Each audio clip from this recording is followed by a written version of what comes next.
байгаа. Энэ бол зөвхөн өндөр давтамж долгионыг хөөцөлдөх high vibration only.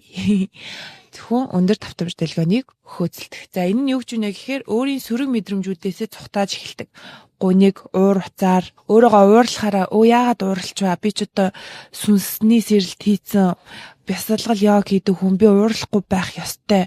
Ингэж болохгүй. Эсвэл би муу сөрөг энергитэй газраар явж болохгүй гэд нийгэмд байж л байдаг бодит зүйлсээс цухтааж эхэлдэг. Тэгэхээр үүнийг өөрөөр spiritual bypass зөвхөн эрэг мэдрэмжүүд дээр төвлөрөө сөрөг мэдрэмжээс цухтах spiritual bypass гэж хэлдэг. Энэ бол сүнслэг өсөлт хөгжилт хийгээд байгаа юм шиг гаднаа харагддаг ч дотроо маш аюултай үйлдэл. Учир нь хиймэл өсөлтийг харуулж агаад гинт огцом унгаадаг. Тэгээд тэр унах үедээ ямар ч өсөлт хийгээгүй байсан бэ?